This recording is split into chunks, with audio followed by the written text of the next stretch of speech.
Escuché a mi nieto Fabián decirle al abogado que mi casa en el puerto sería perfecta para su hotel si me declaraban loca. Soy Leocadia, tengo 78 años y vivo sola. Olvidan que yo traje al mundo a ese juez que quieren usar. El calor en el puerto de San Lorenzo no es como el de la ciudad. Aquí, el salitre se te mete por la nariz, te oxida las bisagras de las puertas y te curte la piel hasta dejarla como cuero viejo de zapato. Yo nací en esta costa, crecí pisando arena caliente y, si el destino no tiene otros planes, me voy a morir escuchando el ruido de las gaviotas peleando por los restos de pescado en el muelle. Pero no me voy a morir en un asilo de paredes blancas que huelen a cloro y a desesperanza, como pretenden mi hija Silvia y su cachorro engreído, mi nieto Fabián. Fui partera. 42 años de mi vida me la pasé sacando chamacos de las entrañas de mujeres que gritaban maldiciones al cielo mientras la brisa del mar golpeaba las ventanas de madera. Conozco a la mitad de este pueblo desde antes de que dieran su primer respiro. Conozco sus marcas de nacimiento, los secretos vergonzosos de sus madres y los miedos cobardes de sus padres. No soy una viejecita dulce que teje escarpines o que espera sentada en el pórtico a que le traigan el pan. Nunca tuve paciencia para el estambre.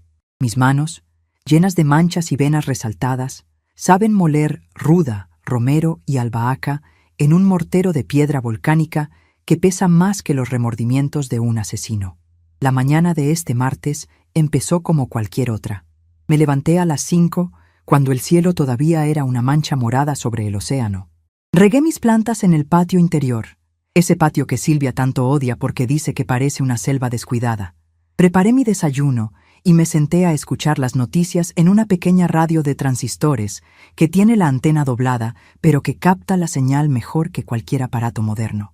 Fue a eso de las 10 de la mañana cuando el sonido de un motor fino rompió la tranquilidad de mi calle. Era el auto de Fabián, un coche negro, bajo, que siempre raspa el chasis cuando pasa por los baches de tierra de mi cuadra. Los vi bajar por la ventana. Venía Fabián con sus zapatos caros que se arruinan con la sal del ambiente, caminando con esa arrogancia de quien cree que el mundo entero es una alfombra para sus pies. Detrás de él venía Silvia, mi hija. Ella siempre caminó un paso atrás de los hombres de su vida. Primero de su difunto marido, y ahora de su hijo, y con ellos venía un tercer hombre, un tipo de traje gris barato, sudando a mares, con un maletín de cuero gastado bajo el brazo. Cuando tocaron a la puerta, me tomé mi tiempo para abrir. Hay que hacerles creer que las piernas ya no me dan, que los años me pesan más de lo que realmente lo hacen. Los recibí con una sonrisa que no me llegó a los ojos. Silvia me dio un beso rápido en la mejilla, dejando un rastro de perfume floral que me provocó ganas de estornudar. Fabián me palmeó el hombro con esa condescendencia que me hierve la sangre. Pasaron a la sala, esa sala de techos altos y pisos de mosaico antiguo que mantienen la casa fresca incluso en los días más pesados del verano. La casa es grande, de esas construcciones de antes, con un pasillo largo que conecta las habitaciones y desemboca en un balcón trasero que mira directamente al mar. Esa vista es mi mayor tesoro, es mi respiro y, según supe después, es también mi condena. Fabián presentó al hombre del traje gris como el licenciado Montenegro, un supuesto amigo suyo que pasaba por el pueblo y quería conocer la costa. Desde el primer instante supe que era mentira. Los hombres de saco que sudan frío en un sillón de mimbre no vienen de turismo. Vienen a cobrar, a robar o a engañar. Me dijeron que me veían cansada, que la casa era demasiado grande para mí sola, que los escalones del patio eran un peligro.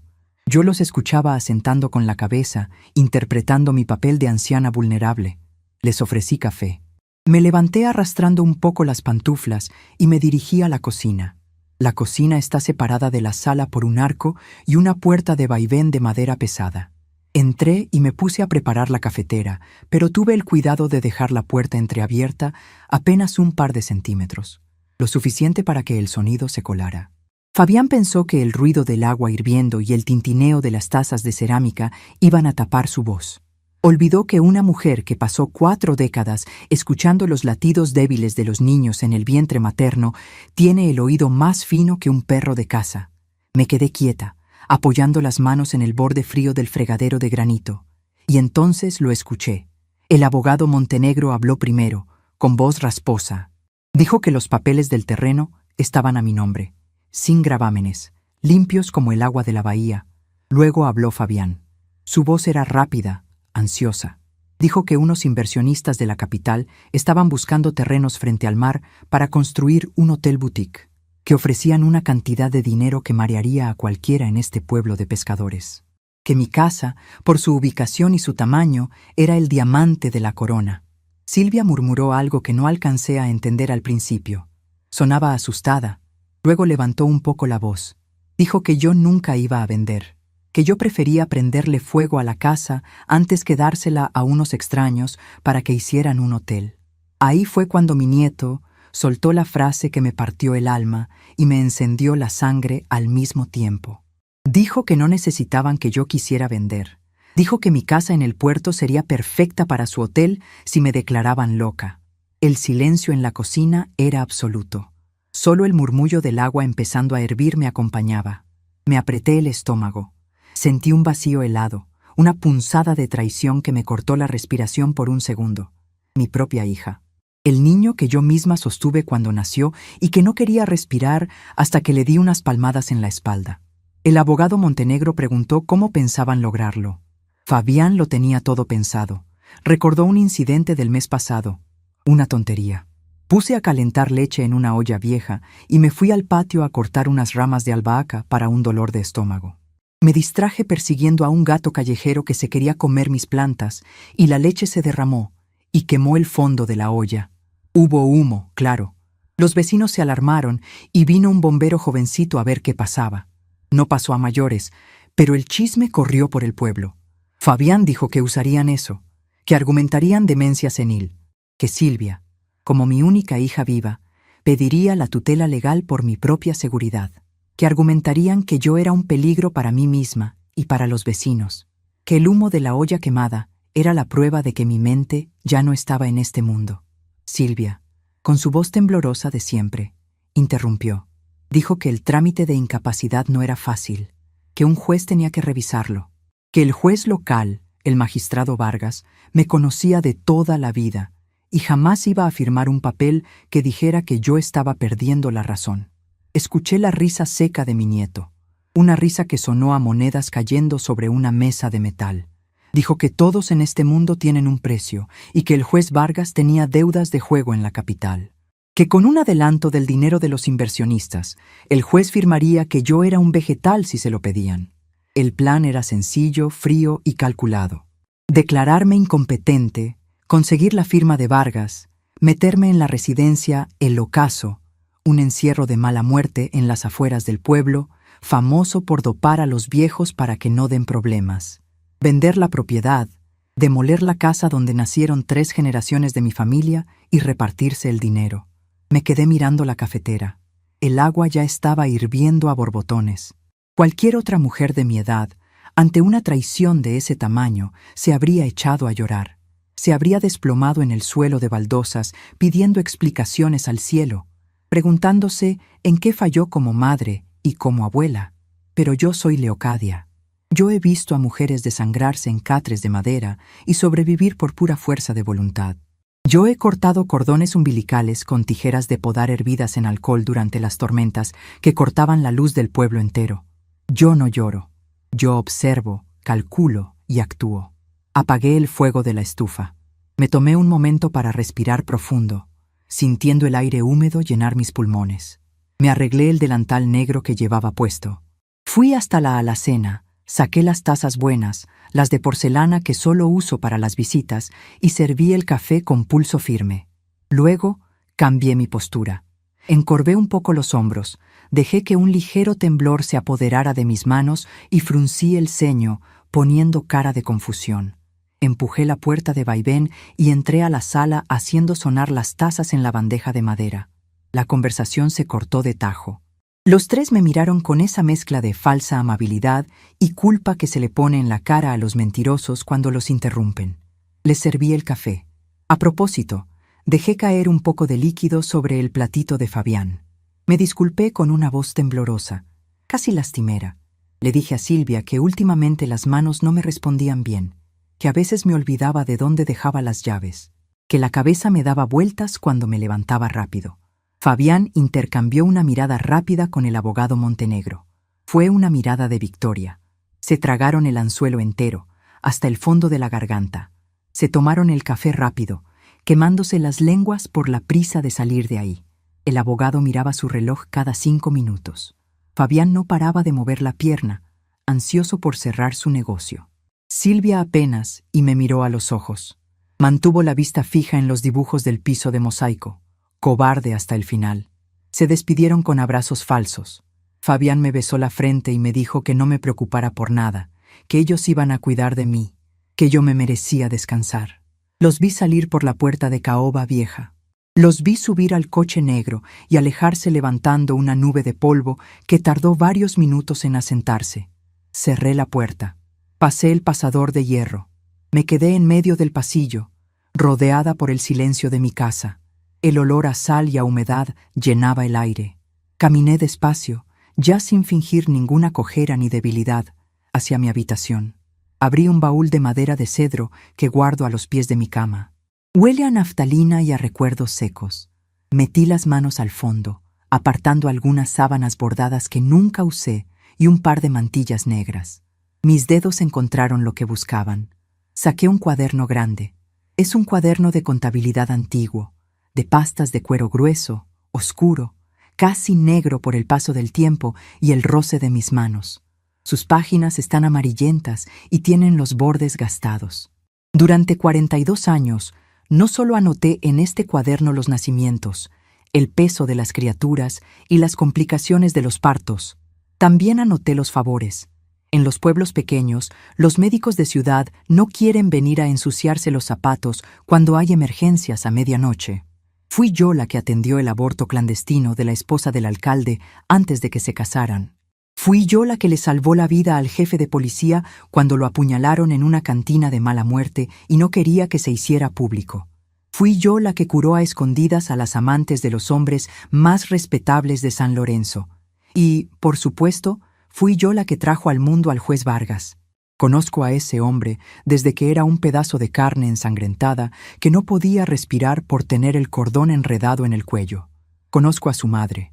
Conozco los terrenos que su familia se apropió ilegalmente hace 30 años, secretos que me confesaron en el delirio del dolor de parto. Mi nieto cree que porque estudio el cielo para saber si va a llover y porque hablo con mis plantas, soy una vieja inútil, una cáscara vacía esperando que la barran. Silvia cree que su madre es una carga de la que se puede deshacer firmando un papel. Se equivocan.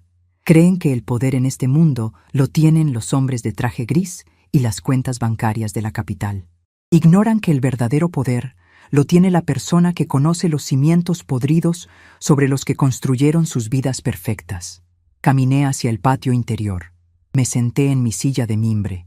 Puse el cuaderno de cuero sobre mis rodillas y pasé las páginas ásperas hasta encontrar la letra B, Vargas. Acaricié la tinta descolorida. Luego me levanté y fui hacia la mesa donde reposa mi mortero de piedra volcánica. Eché un puñado de hojas de ruda seca en el cuenco oscuro. Agarré el mazo de piedra y empecé a moler con fuerza.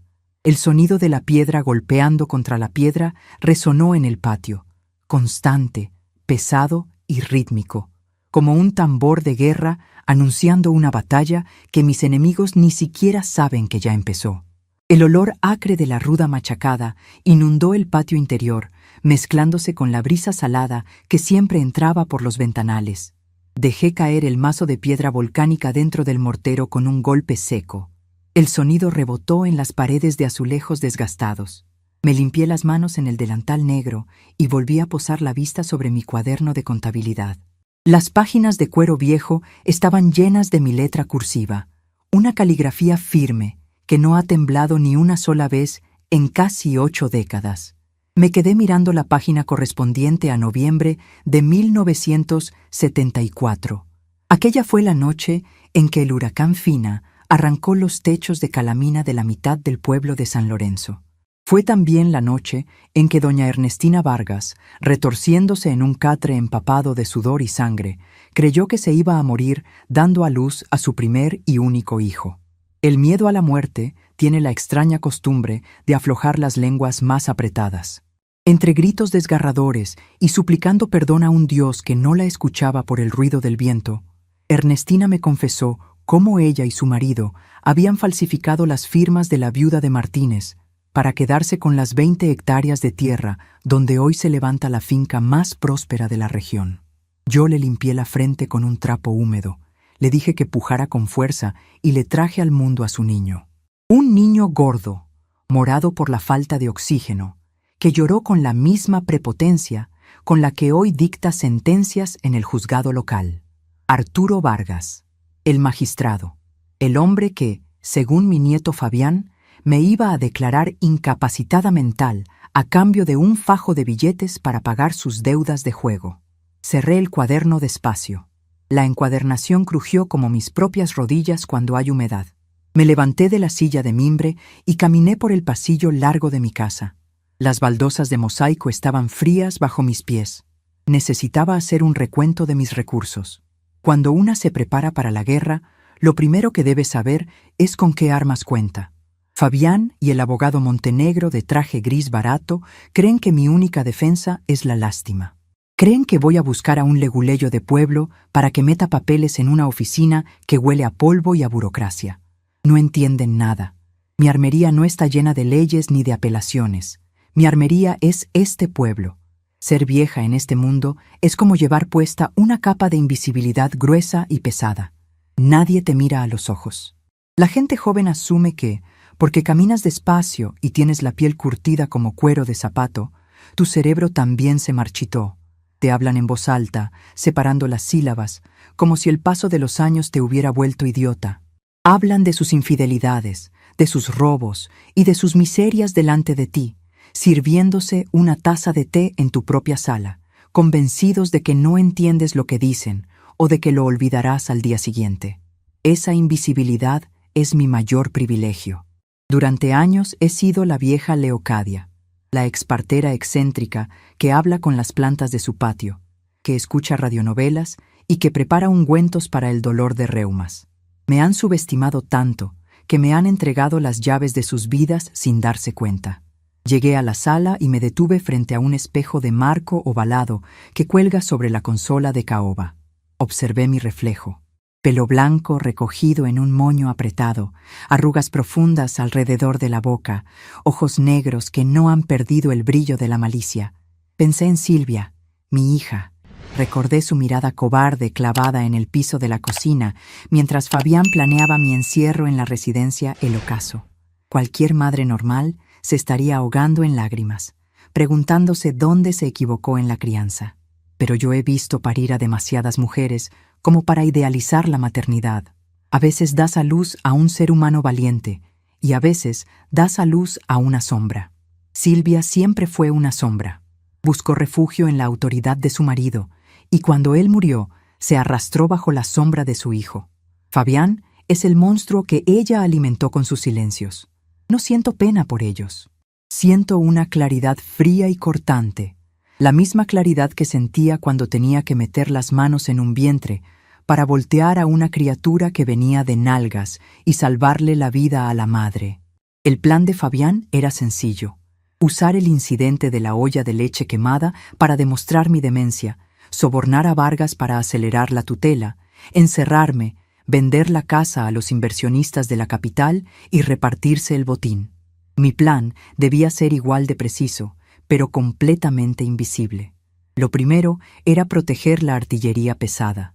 No podía dejar el cuaderno de cuero en el baúl a los pies de mi cama. Si Fabián venía con sus aires de grandeza y decidía hurgar en mis cosas buscando las escrituras de la casa, lo encontraría. Fui a mi habitación. Me acerqué a la mesa de noche donde descansa mi radio de transistores.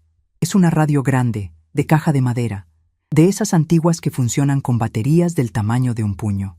Tiene la antena doblada y la perilla del volumen floja, pero es el objeto que más uso en la casa. Nadie sospecharía de ella. Le di la vuelta, desatornillé la tapa trasera con un cuchillo de cocina y saqué las 4 baterías pesadas. Regresé al patio, tomé mi cuaderno y con mucho cuidado, usando una hoja de afeitar, corté la página que detallaba la confesión de la madre del juez Vargas. También corté las páginas donde anoté los abortos de las hijas de los concejales y los tratamientos por enfermedades venéreas de los empresarios que ahora financian las campañas políticas de San Lorenzo. Doblé los papeles amarillentos hasta convertirlos en cuadrados pequeños y apretados. Luego fui a la caja de galletas de metal que guardo en la alacena, vacié los botones sueltos que guardaba ahí y saqué el documento original de las escrituras de mi casa. Lo doblé de la misma manera. Metí todos los papeles en el compartimento vacío de la radio, acomodé las baterías encima de forma que el aparato siguiera funcionando y volví a atornillar la tapa. Encendí la radio. La voz ronca del locutor local inundó la habitación, dando las noticias del clima. Perfecto. La trampa estaba sellada. Lo segundo en mi lista era la comunicación. Necesitaba tender mis redes sin que nadie notara movimiento en el agua. Me senté en el sillón de la sala y jalé el teléfono negro de disco que descansa en una mesita auxiliar. Marqué un número de memoria. Girar el disco me tomó su tiempo. El sonido metálico de retroceso marcaba el ritmo de mi respiración. Al tercer timbre, una voz de mujer joven contestó del otro lado. Era Clarita, la secretaria del juzgado civil. La misma Clarita que hace 12 años, cuando era apenas una adolescente asustada, llegó a mi puerta a medianoche, sangrando por un embarazo ectópico que su padre, un fanático religioso del pueblo, no podía descubrir. Fui yo quien la subió a la parte de atrás de una camioneta prestada, la llevó al hospital de la ciudad vecina y amenazó al médico de guardia con romperle las piernas si no la operaba de inmediato bajo el diagnóstico de una apendicitis severa. Clarita me debe la vida y su reputación. Y en los pueblos costeros como San Lorenzo, esas deudas se pagan con lealtad absoluta. La saludé con mi voz habitual, ronca y pausada. Le pregunté por su madre y por sus estudios nocturnos. Ella respondió con la amabilidad y el respeto que mi propio nieto me niega. Le dije que necesitaba un favor pequeño pero discreto. Le pedí que me consiguiera una cita a solas con el juez Vargas para la mañana siguiente, antes de que él saliera a almorzar. Le aclaré que no quería que mi nombre apareciera en el libro de visitas ni en la agenda oficial. Clarita no hizo una sola pregunta. Su voz bajó un tono, volviéndose cómplice. Me dijo que el juez tenía la costumbre de encerrarse en su despacho a las 11:30 para revisar expedientes y fumar puros a escondidas de su esposa. Ella se encargaría de dejar la puerta lateral sin seguro y de mantener a los demás empleados ocupados en el archivo del sótano. Le di las gracias y colgué. El auricular pesado hizo un clic definitivo al volver a su lugar. El tercer paso era preparar el escenario para mis verdugos. Fabián y Silvia iban a necesitar pruebas para convencerse de que su plan estaba funcionando. Si yo de repente me mostraba lúcida, alerta y combativa, ellos cambiarían de estrategia. Necesitaba que se confiaran. Necesitaba que dieran un paso en falso impulsados por su propia arrogancia. Me dirigí a la cocina. Saqué la olla vieja, la misma donde se me había quemado la leche el mes pasado, y que todavía conservaba una mancha negra en el fondo. La puse sobre la estufa apagada. A su lado, dejé un cartón de leche abierto fuera del refrigerador, como si se me hubiera olvidado guardarlo. Fui al baño y saqué un frasco de mis pastillas para la presión. Vacié la mitad de las pastillas en el inodoro y tiré de la cadena. Dejé el frasco destapado sobre la mesa del comedor, rodeado de unos cuantos vasos de agua a medio tomar. Cualquiera que entrara a la casa vería exactamente lo que Fabián quería ver. El retrato de una anciana que estaba perdiendo el hilo de la realidad, que no tomaba sus medicinas a tiempo y que era un peligro en la cocina. Terminé de preparar mi escenografía dispersando un par de mis chales por el suelo del pasillo y dejando la puerta del patio interior abierta de par en par, para que las hojas secas de las macetas entraran con el viento y ensuciaran el piso de mosaico que siempre mantengo impecable. Me paré en el centro de la sala y observé mi obra. Era un desastre calculado. Era el cebo perfecto. Sabía que Silvia no tardaría en venir a revisar cómo estaba, mandada seguramente por Fabián, para seguir documentando mi supuesta decadencia. La dejaría entrar. La dejaría ver el desorden. Actuaría distraída. Le preguntaría 2 veces la misma cosa y me quejaría de un dolor de cabeza inexistente. Le daría a mi hija la soga exacta con la que planeaba ahorcarme, sabiendo que, al final, Sería ella quien terminaría con el nudo en la garganta. La tarde cayó sobre San Lorenzo. El calor pesado del mediodía se dio paso a una brisa fresca que olía a pescado frito y a humedad. Salí al balcón trasero. Me apoyé en la baranda de hierro forjado que el salitre ha ido comiendo poco a poco y me quedé mirando el océano. Las olas golpeaban contra los pilotes de madera del muelle viejo con una constancia hipnótica. Pensé en el hotel boutique que Fabián quería construir aquí. Veía en mi mente las paredes de cristal, las piscinas de borde infinito, los turistas de la capital bebiendo cócteles caros en el mismo lugar donde yo le enseñé a Silvia a caminar. Querían borrar mi historia para construir su riqueza. Querían pasarme por encima como si yo fuera un simple obstáculo topográfico. No sentía tristeza. La tristeza es un lujo que las mujeres de mi generación no aprendimos a costear. Lo que sentía era un fuego frío en el centro del pecho, un instinto de supervivencia que se había despertado después de años de letargo. Fabián había cometido el peor error que puede cometer un hombre arrogante. Había subestimado a la persona que conoce el terreno que pisa. Él miraba mi casa y veía dinero. Yo miraba a la gente de este pueblo y veía secretos. Él creía que el poder era un maletín de cuero y un abogado sudoroso. Yo sabía que el verdadero poder es saber exactamente qué cuerda jalar para que el títere adecuado empiece a bailar. Mañana me pondría mi vestido negro de los domingos. Me colgaría del brazo un bolso tejido y caminaría por las calles de tierra de San Lorenzo arrastrando un poco los pies. Llegaría al juzgado civil siendo la pobre y confundida Leocadia y entraría al despacho del magistrado Arturo Vargas. No iba a amenazarlo. No iba a levantar la voz. Solo iba a sentarme frente a su escritorio de caoba lustrada y le iba a contar una historia sobre la noche del huracán Fina, sobre su madre Ernestina, sobre una viuda estafada y sobre unos hombres peligrosos de la capital que andaban cobrando deudas de juego. Le iba a mostrar que la anciana que él creía lista para el manicomio era, en realidad, la dueña de su reputación y de su libertad. Me alejé de la baranda y volví a entrar a la casa, cerrando los postigos de madera para dejar la noche afuera. El mar estaba revuelto, anunciando tormenta, pero la verdadera tempestad no iba a llegar por la costa, sino que saldría caminando mañana por la puerta principal de mi casa. Desperté a las 6 en punto, sin necesidad de reloj. El cuerpo tiene su propia memoria y el mío está acostumbrado a saltar de la cama antes de que el sol empiece a calentar las tejas de barro. Me puse mi vestido negro, el de los domingos, el que huele a jabón de panela y a respeto. Me peiné frente al espejo, alisando cada cabello blanco hasta que el moño quedó tirante en mi nuca. No me puse polvos en la cara. Quería que mis arrugas se vieran profundas, como surcos de tierra seca. Faltaban 20 minutos para las 8 cuando escuché los nudillos de alguien golpeando la madera de mi puerta principal. Sabía perfectamente quién era. Silvia no tiene la paciencia para esperar a que el sol suba. Caminé arrastrando mis zapatos de suela de goma, haciendo el mayor ruido posible contra el piso de mosaico. Abrí la puerta y ahí estaba mi hija. Llevaba una blusa de seda demasiado calurosa para el puerto y una sonrisa pintada que no lograba esconder la codicia en sus ojos. Me saludó con un beso rápido que me supo a traición. La dejé pasar. Silvia dio 3 pasos dentro de la sala y se detuvo en seco. Sus ojos recorrieron el desastre que yo había preparado la noche anterior. Vio mis chales tirados en el suelo, acumulando polvo cerca de la puerta del patio.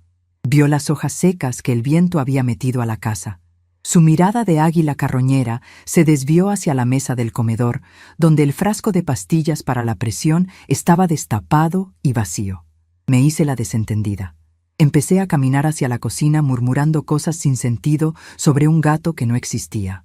Silvia me siguió de cerca.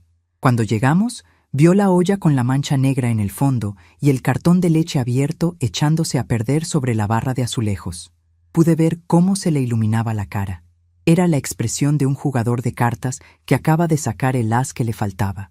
Sacó su teléfono celular, ese aparato brillante y plano que no suelta ni para ir al baño, y disimuló que estaba revisando un mensaje. Pero yo no nací ayer. Escuché el pequeño sonido de la cámara tomando una foto. Estaba documentando mi supuesta locura para mandársela a Fabián. Me acerqué a ella con paso vacilante. Levanté una mano temblorosa y le toqué la mejilla. Su piel estaba fría a pesar del bochorno de la mañana. Las madres siempre sabemos lo que hacen los hijos, Silvia, le dije con voz suave, arrastrando las palabras. Desde que están en la barriga pataleando en la oscuridad, hasta que nos echan tierra encima, nada se nos escapa. Silvia dio un paso atrás, asustada por un segundo. La culpa le cruzó la cara como un relámpago, pero la avaricia fue más fuerte y la borró de inmediato. Me miró con esa lástima fingida que me revuelve el estómago. Me dijo que me notaba muy desmejorada, que tenía que descansar, que ella y Fabián se iban a hacer cargo de todo muy pronto. Se despidió con prisa, seguramente loca por llamar a su hijo y decirle que el plan iba viento en popa. La vi salir y cerré la puerta. Su estupidez me daba casi tanta lástima como su traición. Tomé mi bolso tejido, asegurándome de llevar un pañuelo de algodón y unas monedas. No llevaba los papeles del cuaderno de cuero ni las escrituras de la casa. Todo eso estaba seguro, escondido en las entrañas de mi radio de transistores sobre la mesa de noche. Las verdaderas armas no se llevan en las manos, se llevan en la memoria y en la lengua. Salí a la calle.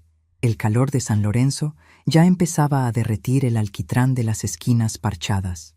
El olor a salitre, a pescado frito y a gasolina barata me llenó los pulmones. Empecé mi caminata hacia el centro del pueblo. Caminar por estas calles siendo una mujer de 78 años es un ejercicio de paciencia. La gente joven pasa por tu lado como si fueras un mueble viejo estorbando en la banqueta. Me encorvé un poco más de lo normal. Aflojé el paso. Dejé que mi mirada se viera perdida. Pasé por el mercado central. El carnicero, un hombre gordo al que yo misma le curé una infección terrible en la pierna hace 20 años con cataplasmas de romero, me gritó desde su puesto ofreciéndome retazos para caldo. Le sonreí como una abuela tonta y seguí de largo. 2 muchachas en bicicleta casi me tiran al doblar una esquina. Ni siquiera pidieron perdón. Se rieron y gritaron que me fijara por dónde caminaba. No me enojé. Cada desprecio, cada mirada condescendiente, me confirmaba lo que ya sabía. Para ellos, yo era un fantasma, y los fantasmas tienen la ventaja de poder entrar a cualquier lado sin que nadie vigile las puertas. Llegué al edificio del juzgado civil poco antes de las 11:30. Es una construcción vieja, de estilo colonial, con paredes pintadas de un amarillo que el sol se ha encargado de deslavar hasta dejarlo color crema. Adentro, el aire estaba pesado. 2 ventiladores de techo giraban despacio, moviendo el aire caliente sin refrescar a nadie. El ruido de las máquinas de escribir y de los teléfonos sonando rebotaba en los techos altos. Me paré cerca de la entrada, apretando mi bolso contra el pecho. Busqué con la mirada a Clarita. Estaba en el mostrador principal, sellando papeles con una rapidez mecánica. Cuando me vio, no sonrió ni hizo ningún gesto extraño. Es una muchacha lista. Sabe que en este pueblo las paredes tienen oídos y los escritorios tienen ojos. Esperó a que el abogado que estaba frente a ella se diera la vuelta para revisar su maletín.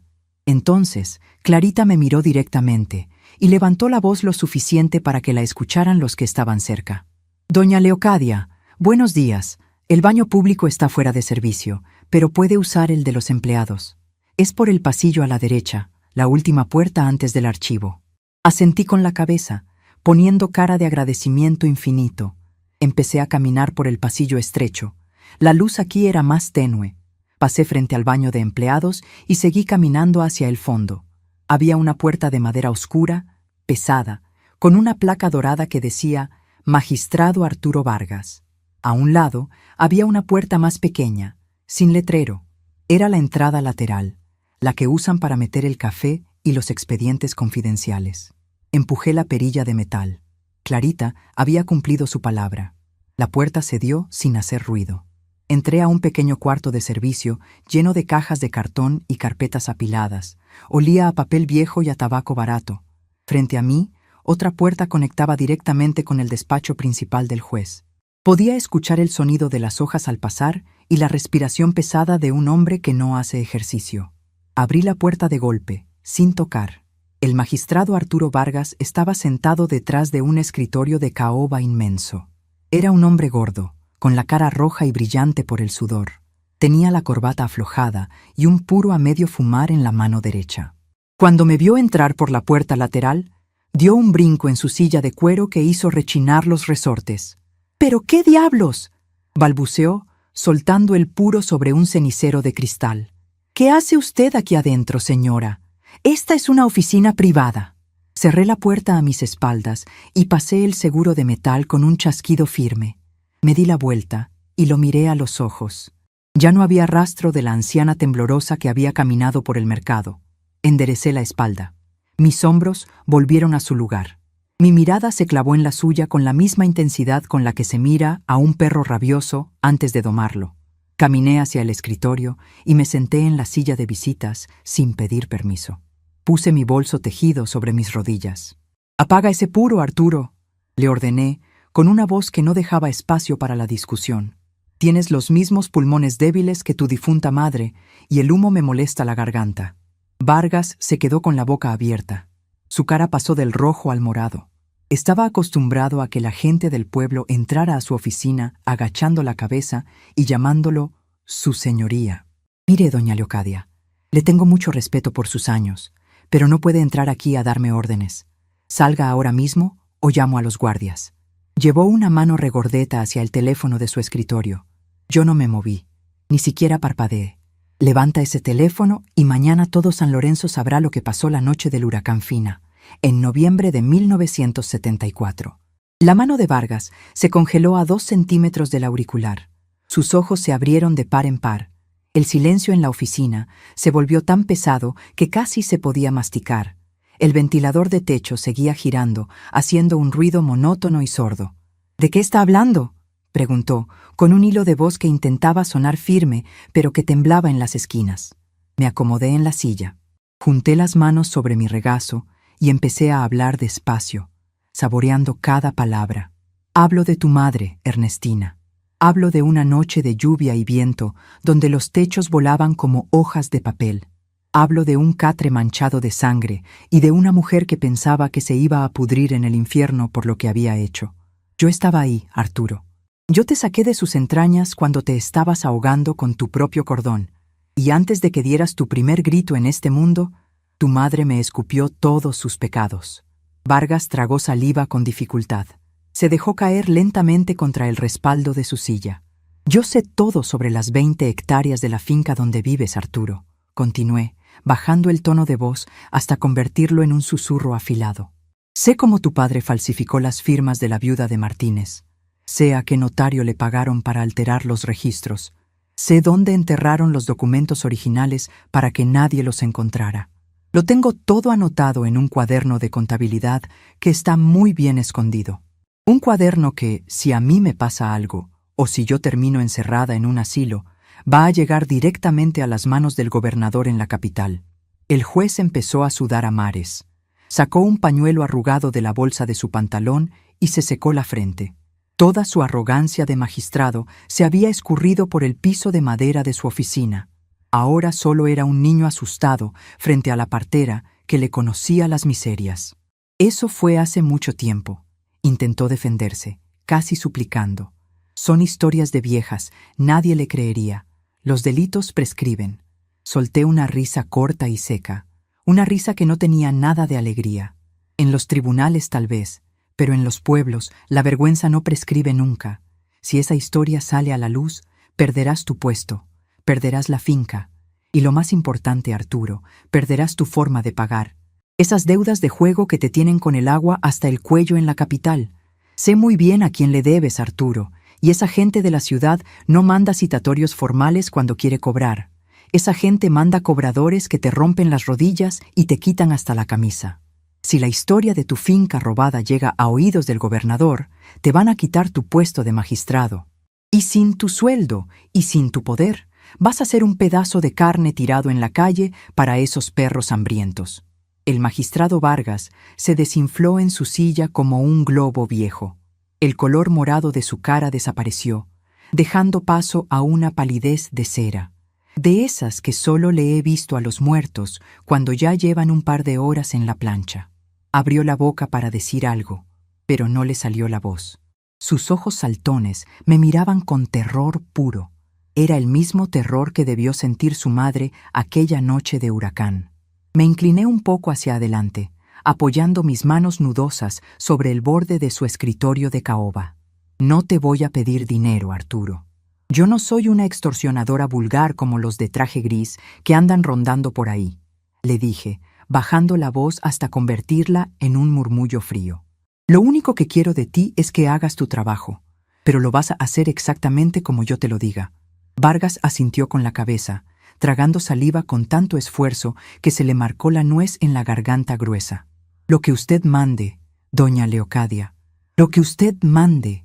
Le di mis instrucciones, claras y precisas como los cortes de un bisturí. Le dije que iba a rechazar cualquier papel que insinuara que yo no estaba en mis cabales. Le ordené que llamara a mi hija Silvia y a mi nieto Fabián esa misma tarde, que les dijera que el trámite estaba listo, que ya tenía los documentos preparados para la firma de incapacidad y que los citara en este mismo despacho a las 10 de la mañana del día siguiente. Y quiero que yo esté presente, Arturo. Pero me vas a dejar sentada en esa silla de la esquina, la que queda medio a oscuras detrás del archivero. Cuando ellos entren, tú vas a hacer el teatro de tu vida. Les vas a dejar claro quién manda en San Lorenzo. Y si se te ocurre traicionarme o darles una sola señal, te juro por la memoria de mi madre que mañana en la tarde todo el pueblo sabrá lo que hizo Ernestina, y tus cobradores tendrán la dirección exacta de tu finca. Vargas se secó el sudor de la frente con la manga de su camisa cara, manchando la tela de humedad. Juró por todos los santos que haría exactamente lo que yo le pedía. No me quedé a escuchar sus lamentos. Me levanté, me acomodé el vestido negro, tomé mi bolso tejido y salí por la misma puerta lateral por la que había entrado. El camino de regreso a mi casa fue distinto. El sol del mediodía caía a plomo sobre las calles de tierra y asfalto derretido, pero yo no sentía calor. Sentía una brisa fresca por dentro, una claridad en la mente que me quitó 20 años de encima. Pasé por el mercado y caminé erguida. Ya no me importaban las bicicletas ni las miradas de los jóvenes. Había dejado de ser el fantasma del pueblo para convertirme en la dueña del tablero.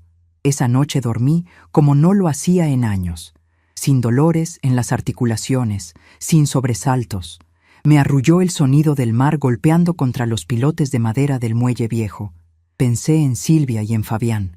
Seguramente estarían destapando alguna botella de vino barato en la ciudad, celebrando que por fin se iban a deshacer de la carga pesada que era su madre y su abuela, celebrando el hotel boutique que iban a construir sobre las cenizas de mi historia. Dejé que soñaran.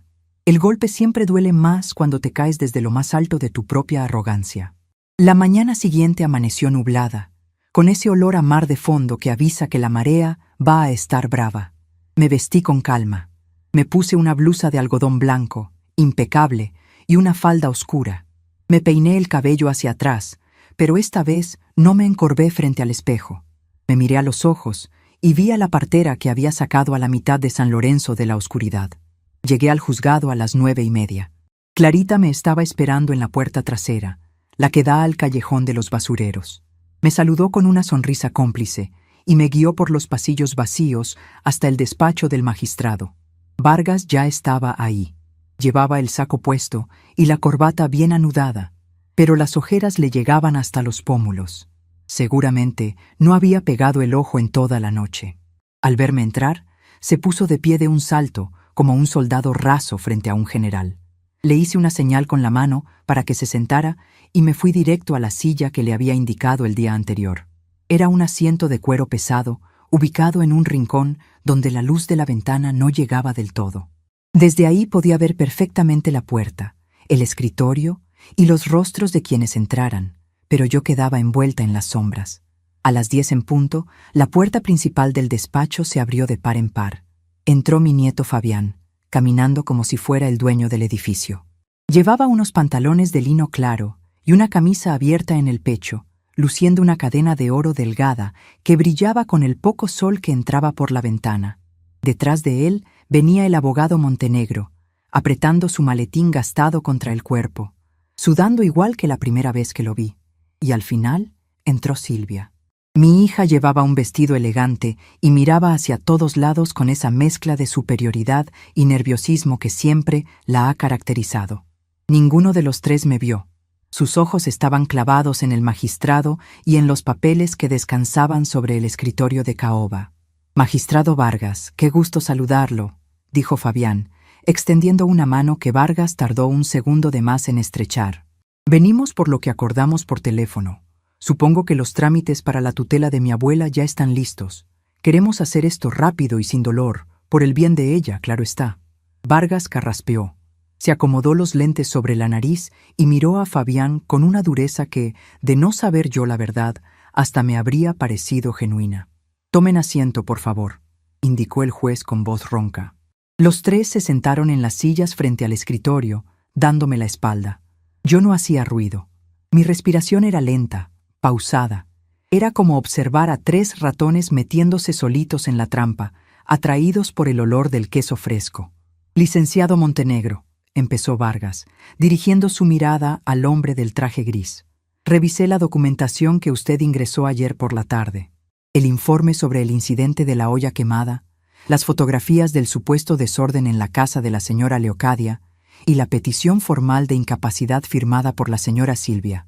Todo está en orden, señor juez», se apresuró a decir el abogado, pasándose un pañuelo por la frente. «Como podrá ver, la anciana ya no puede valerse por sí misma. Es un peligro inminente. Nuestro cliente, el señor Fabián, está dispuesto a hacer una donación generosa al Fondo de Mejoras del Tribunal, tal como lo conversamos en privado, para agilizar este penoso asunto». El silencio que siguió a esa declaración fue pesado. Vargas me lanzó una mirada rápida, casi imperceptible, hacia mi rincón oscuro. Yo solo incliné levemente la cabeza. Era la señal.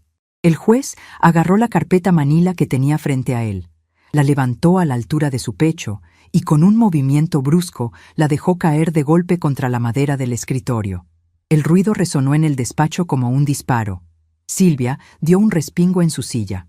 «Lo que usted me está proponiendo, licenciado Montenegro, es un soborno descarado», bramó Vargas, alzando la voz con una autoridad fingida que le salía bastante bien. «Y lo que es peor, me está pidiendo que participe en un fraude procesal para despojar a una ciudadana de sus legítimos bienes». Fabián se echó hacia adelante, perdiendo de golpe su sonrisa de niño rico. «Un momento, Arturo», intentó decir mi nieto, tuteando al juez en su desesperación. «Nosotros teníamos un trato.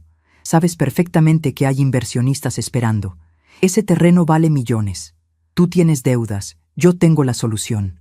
No te pongas digno ahora». «¡Silencio!», gritó el magistrado, golpeando la mesa con la palma de la mano abierta. «Usted está en un tribunal de justicia, muchacho insolente. He revisado las supuestas pruebas. Una olla quemada y un par de pastillas tiradas no son evidencia de demencia senil. Y he ordenado una investigación sobre la residencia El Ocaso, que por lo visto opera sin licencias sanitarias. Si ustedes insisten en este atropello, los voy a procesar por intento de fraude, falsedad de declaraciones y extorsión agravada». El abogado Montenegro se puso del color de la ceniza vieja. Sabía perfectamente que en un pueblo pequeño, si el juez te pone el dedo encima, no hay amparo en la capital que te salve de pasar una buena temporada en la cárcel local, rodeado de criminales a los que tú mismo encerraste. Se levantó de la silla de un salto, agarrando su maletín como si fuera un salvavidas. «Yo no tengo nada que ver con esto, su señoría», tartamudeó el cobarde, retrocediendo hacia la puerta. «Yo solo fui contratado como asesor externo. No sabía de ningún soborno. Con permiso». Montenegro salió corriendo del despacho sin mirar atrás, dejando a Fabián y a Silvia solos frente al precipicio. Mi nieto se puso rojo de rabia. Las venas del cuello se le saltaron. Se levantó de la silla y apuntó a Vargas con el dedo índice, perdiendo por completo los estribos. «Eres un maldito traidor, Vargas. Te voy a hundir. Voy a hablar con mis contactos en la ciudad y te voy a quitar esa bata de juez que te queda grande. Esa vieja loca es mi abuela y yo voy a hacer con ella y con su casa lo que me dé la gana». Fue entonces cuando decidí que la función había terminado. Apoyé las manos en los reposabrazos de mi silla de cuero y me puse de pie. El cuero rechinó en el silencio de la oficina. Di 2 pasos lentos hacia la luz, saliendo de las sombras del rincón. «Con la única persona con la que vas a hacer lo que te dé la gana es contigo mismo, chamaco estúpido», dije, con una voz que cortó el aire caliente de la habitación como un machete recién afilado. Fabián y Silvia se giraron al mismo tiempo. Al verme ahí, de pie, erguida, con la mirada fría y sin un solo rastro del temblor fingido de los días anteriores, se quedaron petrificados. A Silvia se le escapó un pequeño grito ahogado y se llevó las manos a la boca.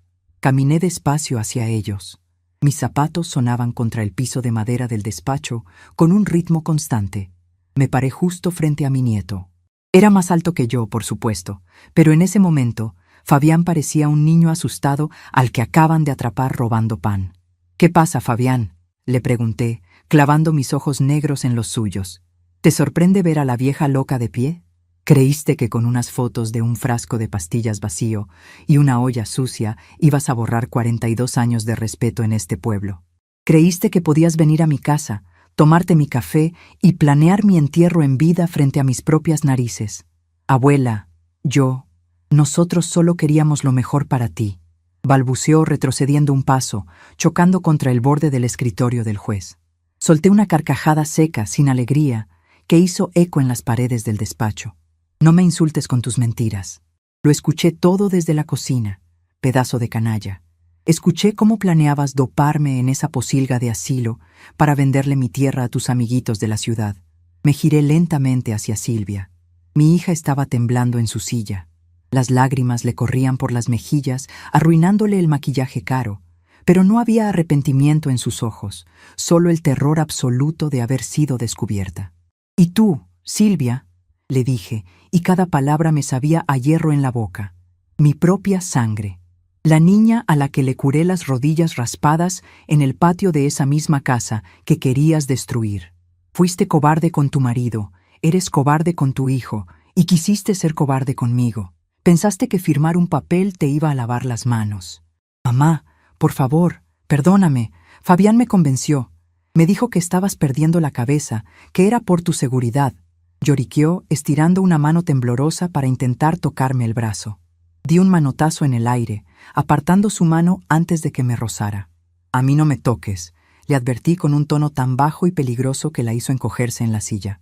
A veces, como partera, tuve que meter las manos en la sangre para sacar la podredumbre y salvarle la vida a la madre. Hoy me toca hacer lo mismo con mi propia familia, extirpar la podredumbre. Volví mi atención a Fabián, que miraba al juez Vargas buscando algún tipo de apoyo, pero el magistrado mantenía la vista fija en sus papeles, sudando frío, convertido en un simple espectador de mi justicia.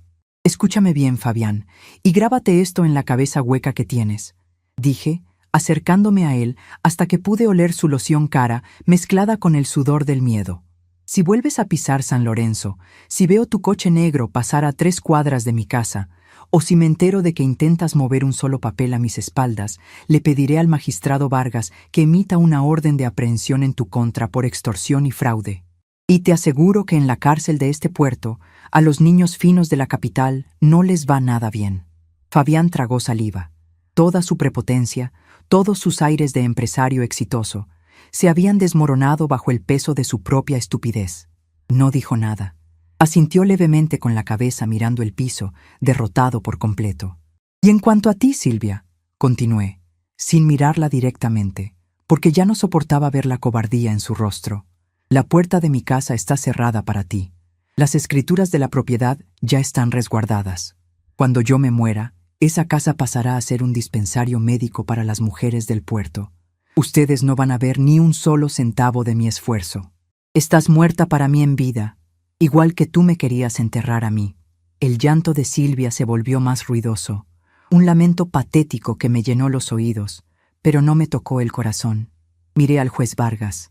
Él levantó la vista y asintió, confirmando que había entendido quién tenía verdaderamente el poder en esa sala y en todo el pueblo. Ya no necesitaba amenazarlo con el cuaderno. Él sabía que la cuerda que sostenía su vida estaba enroscada en mis dedos. Me di la media vuelta. Arreglé el tirante de mi bolso tejido sobre mi hombro, levanté la barbilla y caminé hacia la puerta principal del despacho. Salí al pasillo dejando atrás los sollozos de mi hija y el silencio aplastante de mi nieto. Había cortado el cordón podrido que me unía a ellos, y por primera vez en 78 años respiré con la libertad absoluta de quien es dueña indiscutible de su propio destino. Salí del edificio del juzgado civil y el golpe de calor del mediodía me recibió como un abrazo viejo y conocido. El sol de San Lorenzo caía a plomo sobre las calles polvorientas, pero por primera vez en semanas, el aire me supo dulce. Respiré hondo, llenando mis pulmones con ese olor a salitre, a pescado frito y a humedad que siempre ha sido mi verdadera patria. Ya no arrastraba los pies. Ya no encorvaba la espalda ni apretaba mi bolso tejido contra el pecho como si fuera una avecilla asustada. Caminé con la frente en alto, marcando el paso con la firmeza de quien acaba de ganar una guerra sin disparar una sola bala. Al cruzar la plaza principal, pasé de nuevo frente al mercado. El mismo carnicero gordo que horas antes me había ofrecido retazos para caldo con voz de lástima, se quedó callado al verme pasar. No sé qué le dijo su instinto, o si la simple forma en que yo pisaba el asfalto derretido le avisó que la anciana despistada había desaparecido. Solo sé que bajó el cuchillo ensangrentado que tenía en la mano y me hizo un leve asentimiento con la cabeza. Le devolví el gesto con una mirada seca y seguí mi camino. Los fantasmas, cuando deciden volver a hacerse de carne y hueso, exigen respeto sin necesidad de abrir la boca. Llegué a mi casa, empujé la puerta de caoba pesada y pasé el pasador de hierro. El silencio me envolvió de inmediato, pero ya no era un silencio de espera ni de soledad. Era el silencio de la victoria. Fui directo a la sala. Mi escenografía del desastre seguía ahí, tal como la había dejado para engañar a Silvia. Los chales tirados en el piso, las hojas secas que el viento había metido por el patio, el frasco de pastillas vacío sobre la mesa del comedor. Me reí sola, una risa ronca que me raspó la garganta, pero que me calentó el pecho. Qué fácil es engañar a los que se creen superiores. Qué sencillo es hacer caer a los soberbios cuando ellos mismos te construyen la trampa. Me quité los zapatos de salir, me puse mis pantuflas de suela dura y agarré la escoba de vara. Barrí cada hoja seca, recogí mis chales y los sacudí con fuerza antes de guardarlos en el baúl. Fui a la cocina, tomé la olla con el fondo quemado de leche, esa misma olla que iba a ser mi boleto de entrada a un manicomio, y la tallé con fibra de metal y jabón de pasta hasta que el aluminio volvió a brillar. Tiré el cartón de leche echada a perder a la basura. Limpié la barra de azulejos.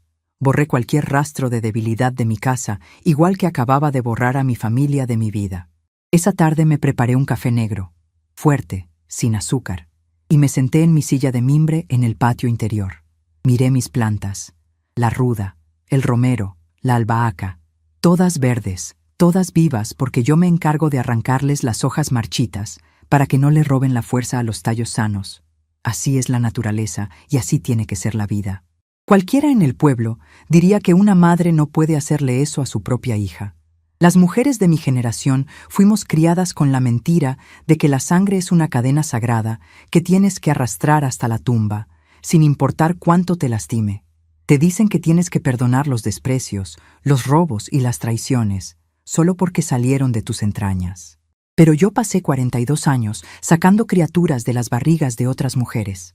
Yo sé mejor que nadie que a veces, cuando el cordón umbilical viene enredado en el cuello y está asfixiando a la criatura, tienes que meter las tijeras y cortar rápido y sin piedad para salvar la vida.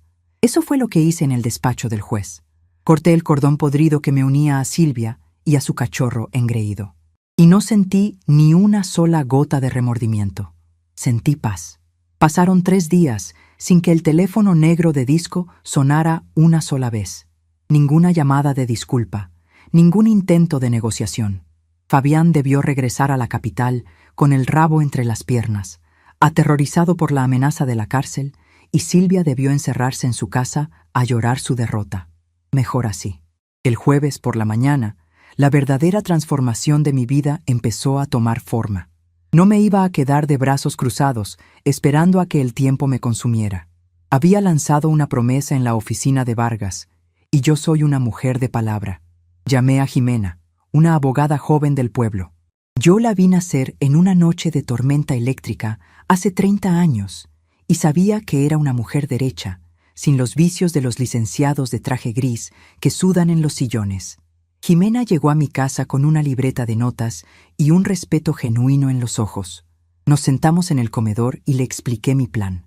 No iba a esperar a morirme para que mi casa se convirtiera en un dispensario médico. Las viudas, las madres solteras y las muchachas asustadas de San Lorenzo necesitaban un refugio hoy, no dentro de 10 años. Le pedí a Jimena que redactara un fideicomiso blindado. Las escrituras de la propiedad pasarían a nombre de una fundación que yo misma iba a presidir hasta el último de mis días. Nadie podría vender esta casa. Nadie podría demoler sus techos altos, ni tirar sus pisos de mosaico para construir un hotel con albercas de cristal. Jimena tomó nota de todo, maravillada por la claridad de mis ideas. Cuando llevó los papeles al juzgado civil para legalizarlos, me contó que el magistrado Arturo Vargas estampó su firma y su sello en tiempo récord. El hombre no hizo ni una sola pregunta. Estaba tan aterrorizado de que yo abriera la boca sobre los terrenos robados de su madre, que incluso mandó a decir con la abogada que el trámite no tenía costo, que era una cortesía del tribunal. La cortesía del miedo es el regalo más sincero que te puede dar un cobarde. Esa misma semana, los cambios físicos en mi calle comenzaron a notarse. Una mañana me despertó el ruido de maquinaria pesada. Me asomé por la ventana y vi a una cuadrilla de trabajadores del municipio tapando los baches de tierra de mi cuadra, echando asfalto nuevo y arreglando las banquetas. Vargas estaba enviando ofrendas de paz. Quería mantenerme contenta. Quería demostrarme que él sabía perfectamente quién mandaba ahora.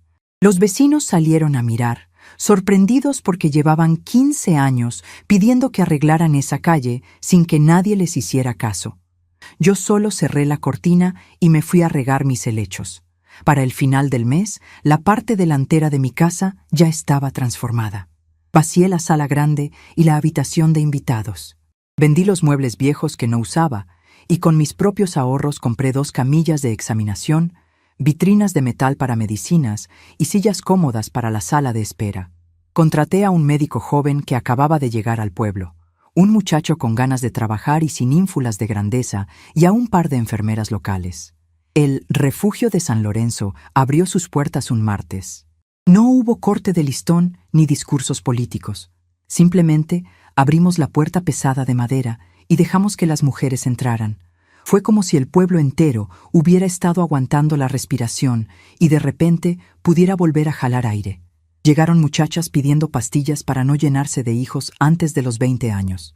Llegaron mujeres mayores con dolores en los huesos buscando un lugar donde no las trataran como un estorbo. Llegaron madres con niños ardiendo en fiebre en la madrugada. Yo no daba consultas médicas, para eso les pagaba a los jóvenes. Pero me sentaba en mi mecedora en la esquina de la sala de espera, tejiendo no por paciencia, sino por mantener las manos ocupadas. Observaba todo, escuchaba todo. A veces, alguna mujer se sentaba a mi lado, me tomaba de la mano manchada por la edad y me contaba sus penas. Yo les daba una taza de té de ruda, les acomodaba el cabello y les decía que no se dejaran pisotear por nadie.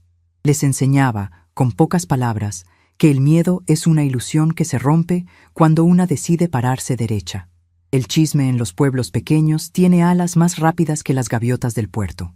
Nadie supo nunca los detalles exactos de lo que pasó en el despacho del juez Vargas. Nadie supo de la extorsión de Fabián ni de la cobardía de Silvia. Pero la gente no es tonta. Vieron que mi nieto y mi hija desaparecieron de San Lorenzo como si se los hubiera tragado la tierra. Vieron que yo convertí mi propiedad en un bastión de poder. Vieron el respeto servil con el que los empleados del municipio barrían mi calle todos los días. Empezaron a mirarme con una mezcla de reverencia y precaución. Las muchachas en bicicleta que antes casi me atropellaban, ahora se bajaban a la banqueta para dejarme pasar. Los comerciantes del mercado me guardaban la mejor fruta sin que yo se los pidiera. Dejé de ser la vieja Leocadia, la expartera invisible, para convertirme en la matriarca silenciosa del puerto, la mujer a la que nadie, absolutamente nadie, se atrevía a contrariar. Ser vieja no es una maldición, como intentaron hacerme creer mi hija y mi nieto. Ser vieja es tener el mapa completo del campo de batalla cuando los demás apenas están aprendiendo a caminar. Es saber dónde están enterrados los huesos, quién tiene deudas de juego y quién esconde pecados debajo de la cama. Mi poder no venía del dinero que no tenía, ni de los contactos en la capital que nunca busqué. Mi poder venía de la memoria, A veces, por las noches, cuando la clínica improvisada cierra sus puertas y el médico joven se despide con una reverencia respetuosa, me quedo sola en el pasillo largo de mosaicos. Camino hacia mi habitación, donde la brisa del mar infla las cortinas blancas. Me acerco a la mesa de noche. Ahí sigue mi radio de transistores, la de la antena doblada y la caja de madera. Funciona perfectamente. La enciendo y escucho los boleros viejos que transmiten en la estación local. Sé muy bien lo que hay escondido en el compartimento de las baterías. Los papeles amarillentos cortados con navaja, las escrituras originales, el peso de los secretos de la madre del juez Vargas y de medio pueblo. Ya no necesito sacarlos. Ya no necesito amenazar a nadie. El simple hecho de que esos papeles existan, guardados bajo mi propio techo, es el escudo de acero que protege mi tranquilidad. Vargas sabe que si un día amanezco muerta en mi cama, Jimena tiene instrucciones precisas de abrir esa radio y mandar su contenido directo al escritorio del gobernador. Así que el magistrado reza todas las noches para que yo viva muchos años más. Me he convertido en su seguro de vida y él en mi perro guardián. La vida me obligó a ser dura. El salitre te curte la piel hasta dejarla como cuero viejo, sí, pero también te hace resistente a las tormentas que pudren a los débiles. No me arrepiento de nada. No extraño a Silvia ni me duele el desprecio de Fabián. Me duele más cuando se seca una de mis matas de albahaca, porque la planta al menos me daba buen olor, mientras que ellos solo me trajeron podredumbre. Salgo al balcón trasero, apoyando las manos en la baranda de hierro forjado que huele a óxido y a sal. Miro el océano oscuro. Las olas siguen rompiendo contra los pilotes de madera del muelle viejo, constantes, implacables, ajenas a las miserias de los hombres de traje gris y a la avaricia de los muchachos con zapatos caros. Respiro profundo. El viento me alborota los cabellos blancos que ya no me molesto en apretar en un moño perfecto. Sonrío mostrando mis propios dientes, sintiendo el peso de mis 78 años no como una carga, sino como una corona invisible que me gané a pulso. Ya no hay nadie que camine un paso delante de mí, ni sombras bajo las cuales refugiarme. El mar sigue rugiendo con la fuerza de siempre, pero ahora yo sé que no hay tempestad en este mundo capaz de arrancar las raíces de una mujer que aprendió a ser su propia tormenta.